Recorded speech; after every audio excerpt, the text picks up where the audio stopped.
ನಮಸ್ಕಾರ ವೀಕ್ಷಕರೇ, ಬನಹಟ್ಟಿಯಲ್ಲಿ ನಡೆಯುತ್ತಿರುವ ಪ್ರಜಾಸೌಧ ಹೋರಾಟ ಇಂದು 18ನೇ ದಿನಕ್ಕೆ ಕಾಲಿಟ್ಟಿದ್ದು, ಹೋರಾಟಕ್ಕೆ ದಿನದಿಂದ ದಿನಕ್ಕೆ ವಿವಿಧ ಸಮುದಾಯಗಳ ಬೆಂಬಲ ಹೆಚ್ಚಾಗುತ್ತಿದೆ.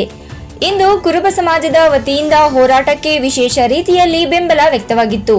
ಕುರುಬ ಸಮಾಜದ ನೂರಾರು ಸಂಖ್ಯೆಯಲ್ಲಿ ಜನರು ಒಂದೆಡೆ ಸೇರಿ ವಾದ್ಯ ಮೇಳಗಳೊಂದಿಗೆ ಬನಹಟ್ಟಿಯ ಪ್ರಮುಖ ಬೀದಿಗಳಲ್ಲಿ ಅದ್ದೂರಿ ಮೆರವಣಿಗೆಯನ್ನ ನಡೆಸಿದರು. ಈ ಮೆರವಣಿಗೆಯ ವಿಶೇಷತೆ ಎಂದರೆ ಕುರುಬ ಸಮಾಜದ ಪ್ರಮುಖ ಉದ್ಯೋಗ ಹಾಗೂ ಜೀವನಾಧಾರಿತವಾಗಿರುವ ಕುರಿಗಳನ್ನ ಮೆರವಣಿಗೆಯಲ್ಲಿ ಕರೆತರಲಾಯಿತು. ಸಮಾಜದ ಪರಂಪರೆ ಮತ್ತು ಜೀವನ ಶೈಲಿಯನ್ನ ಪ್ರತಿಬಿಂಬಿಸುವ ರೀತಿಯಲ್ಲಿ ನಡೆದ ಈ ಮೆರವಣಿಗೆ ಸಾರ್ವಜನಿಕರ ಗಮನ ಸೆಳೆಯಿತು. ವಾದ್ಯ ಮೇಳಗಳ ಸದ್ದು ಸಮಾಜದ ಜನರ ಒಗ್ಗಟ್ಟು ಹಾಗೂ ಹೋರಾಟಕ್ಕೆ ವ್ಯಕ್ತವಾದ ಬೆಂಬಲದೊಂದಿಗೆ ಮೆರವಣಿಗೆ ನಗರದ ಪ್ರಮುಖ ರಸ್ತೆಗಳಲ್ಲಿ ಸಾಗಿತು. ಬಳಿಕ ಮೆರವಣಿಗೆಯು ಪ್ರಜಾಸೌಧ ಹೋರಾಟ ನಡೆಯುತ್ತಿರುವ ವೇದಿಕೆಯತ್ತ ಆಗಮಿಸಿತು. ಈ ವೇಳೆ ಮಾತನಾಡಿದ ಕುರುಬ ಸಮಾಜದ ಮುಖಂಡರು, ಬನಹಟ್ಟಿಯ ಪ್ರಜಾಸೌಧ ಹೋರಾಟವು ಕೇವಲ ಒಂದು ಸಮುದಾಯದ ಹೋರಾಟವಲ್ಲ, ಇದು ಜನರ ಹಕ್ಕು ಮತ್ತು ನ್ಯಾಯಕ್ಕಾಗಿ ನಡೆಯುತ್ತಿರುವ ಹೋರಾಟವಾಗಿದ್ದು, ಈ ಹೋರಾಟಕ್ಕೆ ತಮ್ಮ ಸಮಾಜ ಸಂಪೂರ್ಣ ಬೆಂಬಲ ನೀಡಲಿದೆ ಎಂದು ತಿಳಿಸಿದರು. ಇದೇ ವೇಳೆ ಇಷ್ಟು ದಿನಗಳಿಂದ ನಡೆಯುತ್ತಿರುವ ಈ ಹೋರಾಟ ಮುಂದಿನ ದಿನಗಳಲ್ಲಿ ಐತಿಹಾಸಿಕ ಹೋರಾಟವಾಗಿ ಗುರುತಿಸಿಕೊಳ್ಳಲಿದೆ ಎಂಬ ಅಭಿಪ್ರಾಯವನ್ನ ಕೂಡ ವ್ಯಕ್ತಪಡಿಸಿದರು.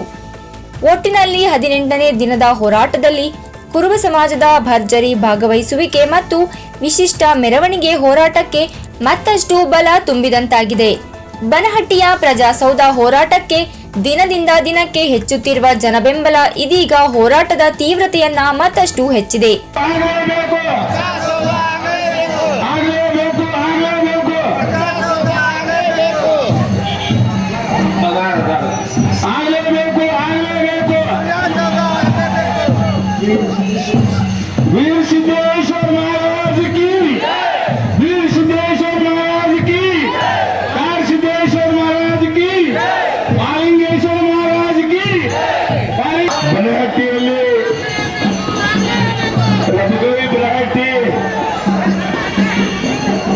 ಆಡಳಿತ ಕಚೇರಿ ಪ್ರಜಾಸೌಧ ನಿರ್ಮಾಣ ಮಾಡಬೇಕು ಅನ್ನುವಂತ ಒಂದು ಹೋರಾಟವನ್ನ ಈ ವೇದಿಕೆಯಲ್ಲಿ ಪ್ರಾರಂಭ ಮಾಡಿ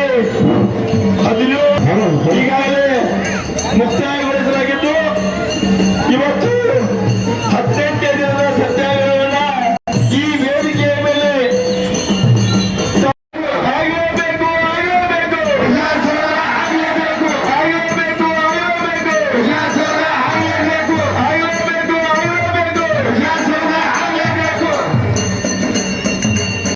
ಇದು ಇವತ್ತಿನ ಅಪ್ಡೇಟ್ಸ್ ಆಗಿತ್ತು. ಇದೇ ರೀತಿಯ ಹೆಚ್ಚಿನ ಮಾಹಿತಿಗಳಿಗಾಗಿ ನೀವು ನೋಡ್ತಾ ಇರಿ ನಮ್ಮ ಚಾಲುಕ್ಯ ಟಿವಿ. ಧನ್ಯವಾದಗಳು.